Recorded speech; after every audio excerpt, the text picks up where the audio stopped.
All right, here we are again. Something is recurring. Not only do we have new Google numbers, but I have my good mate, Bob Hoffman back. Bob, the ad contrarian, the man who calls it like it actually is. Dude, these ad people seem to be getting really, really rich. Why aren't we rich? I know. We're on the wrong side of the law, Ricky. We On the legal side. Yeah. We need to be breaking laws.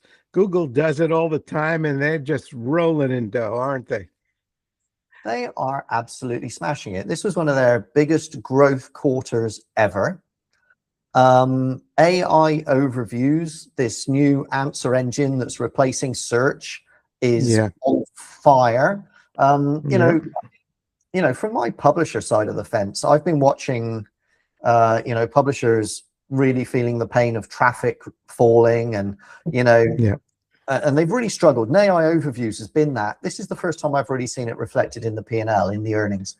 Google made a ton more money, publishers made a ton less, and the gap between what Google takes and what Google shares is now wider than it's ever been.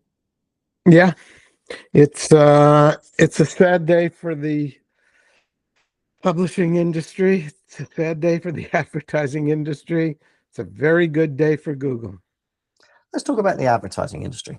So we know from those court cases that Google overcharged for services that it provided and hid that it put prices up whenever it felt like it because Wall Street was putting pressure on it.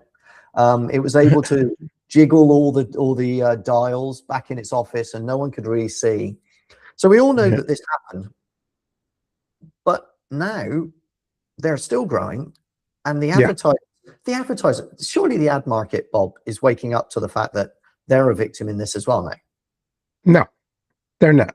They're idiots, and they will continue to support all these horrible companies doing illegal things because they think they have no choice. And I don't know what to say about it. It has been something that I've been wrestling with for over 10 years. How can these people be so stupid? They know they're being taken to the cleaners. They know they're being cheated, and yet they won't give up on it. Maybe there are no, decent alternatives, but I don't believe that for a second. I think they think there are no alternatives is the problem. Is it just too hard to think about an alternative when it's sometimes easier to be an easy victim than it is a difficult winner? Yes, and sometimes, marketing officers, they want to please their bosses. They want to do what their bosses think is right, and their bosses have been full of 10 years of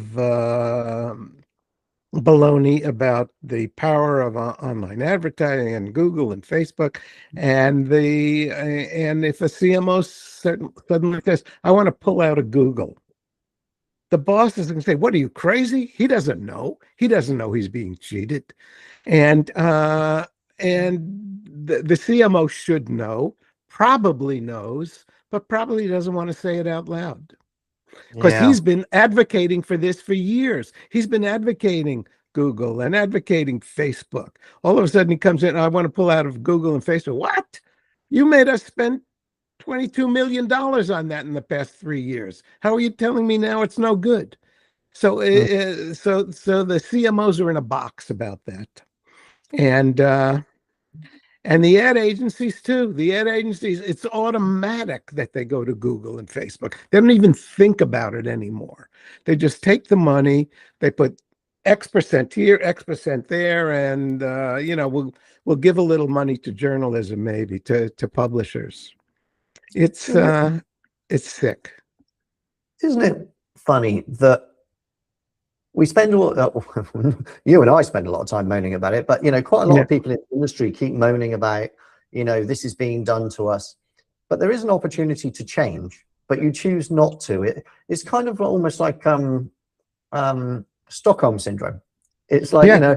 I have Yeah. sympathy for the offender in this scenario. Yeah. Is it the same way there in Australia as it is here in the States, where they're so tied to Probably. this stuff? Yeah. Pretty much. Yeah. Look, I've spoken to a lot of people in the ad industry, and they will say, we need access to Google's data. Google helps us a lot with research. Google provides us with a lot of information that enables us to pass on to our clients. Our clients demand Google. It's just a recurring theme. It's like a capture, an industry-wide capture. And then, at the end of it, you say, but how's it going for you? And they go, oh, well, we've got about a tenth of the people we used to have, and we don't really make any margin anymore. And you go, these things are connected, right?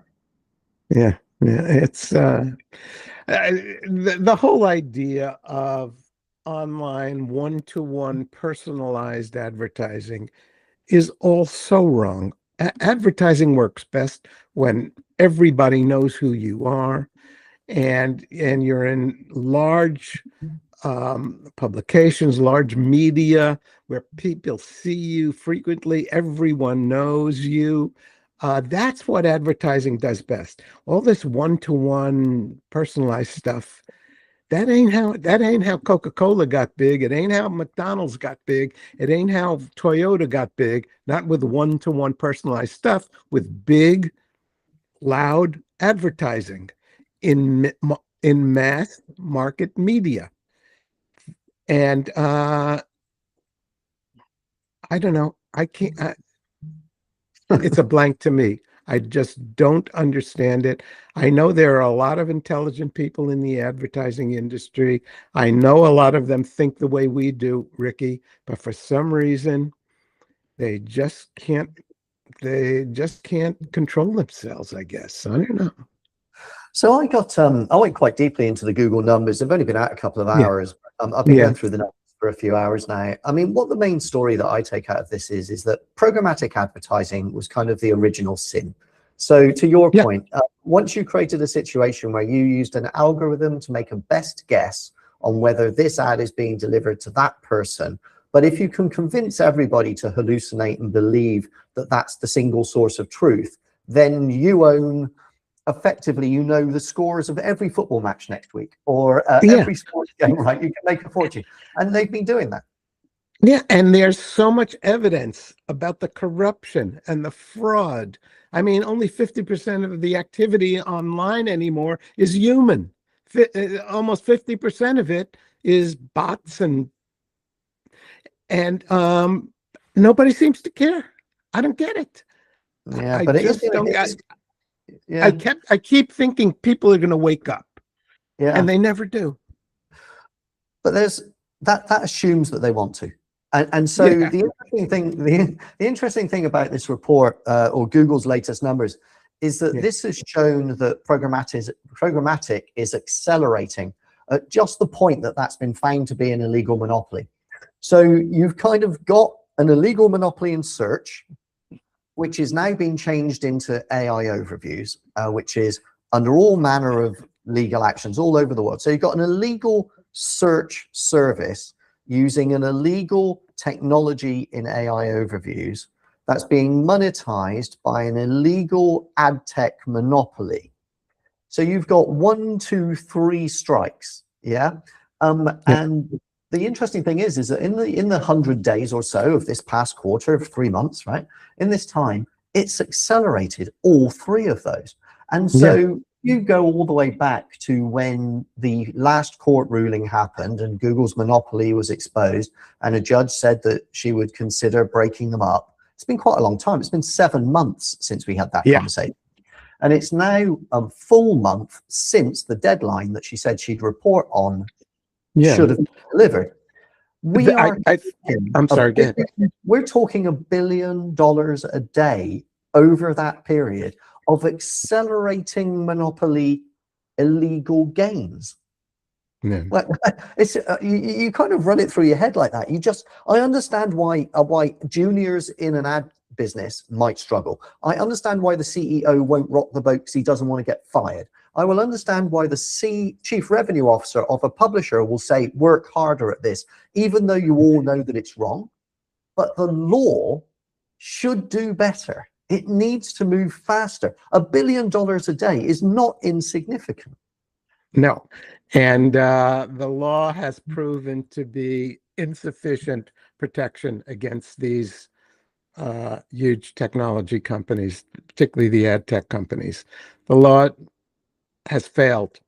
And they pay their fines. To them, it's just the cost of doing business. It's pizza money to them. They pay their fines and they keep doing what they're doing. And every time there's a ruling against them, they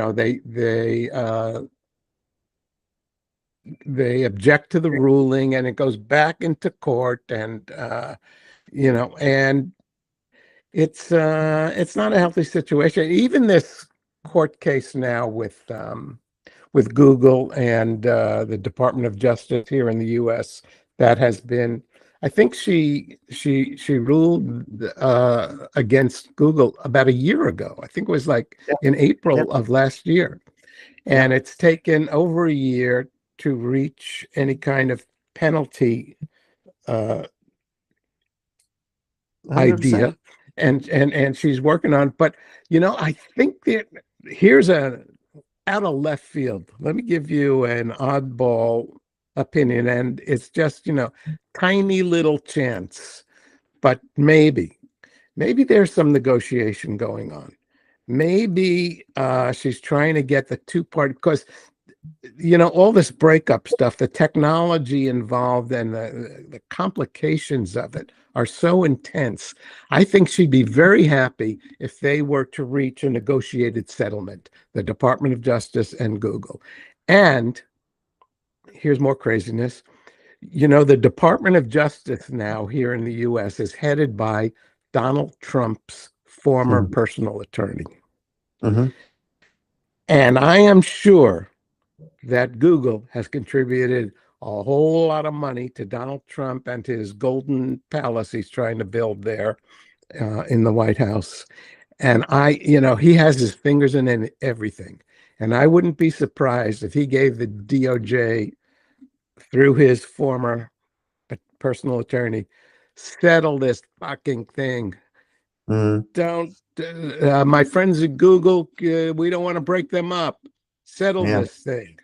I would not be surprised. It's a long shot, but no. Look, I think a lot of people suspect that the con is in. To be honest, I think look, at the end of the day, the Judge Brinkema gets to make one of two decisions. She can either make a behavioral remedy, which is what you're talking about. So we will find a negotiated settlement and some money will change hands.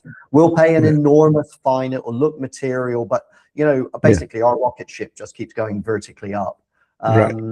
Or I, Judge Leonie Brinkema, I'm going to stand up for the law. The law clearly states that this is a monopoly that's monopolizing a market and causing enormous harm that I can measure. Coercive harm was her words. And on that basis of the fact, I'm going to break them up. Now, obviously fixing it, as you and I have just been talking about, needs it to be broken. Politically, and for simplicity's sake, the answer is behavioral. So we don't know the answer to that yet. Could drop today, could drop tomorrow. She is overdue. we are waiting for that. That will decide what happens. I think for the publishing industry, and this is a conversation for another day, is if it's behavioral and we're just basically saying, let's take a fine and let's figure out what to happen, then another generation of publishing leaders will take that money and then retire, and it's someone else's problem, the next generation's problem. That doesn't solve anything. If you take the alternative route, you place some dynamite underneath this business, you break it into lots of different pieces, and you cause absolute mayhem and chaos, you do get an opportunity to rebuild from the chaos. So it's either long-term drain and death, or explosive change, chaos, but potential for recovery. You're a young man, Bob. If it was you, would you just take the money and retire, or would you blow it up and rebuild? If I were the judge, you mean? No, if you were back as an agency chief. Oh, if I was an agency chief, I wouldn't be in the agency business now. I wouldn't. Really? It's nothing like the agency business that I lived in. It's nothing like it. And I used to have fun every day in the agency business. We did really nice work, and it was successful, and it was fun, and it was done by real human beings with real points of view.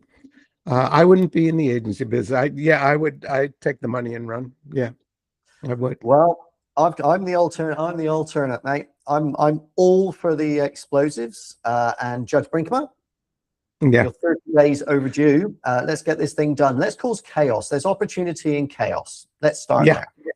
I agree with you. I hope she does that. I just don't think she will. We'll see. I hope I'm All right. wrong. Let's get back on when we know the answer. Bob, it's been an absolute pleasure again, man. Thank you so much for taking a moment out of your day. My Brilliant. pleasure. Take care, Ricky. Thanks, Okay. mate. Have fun.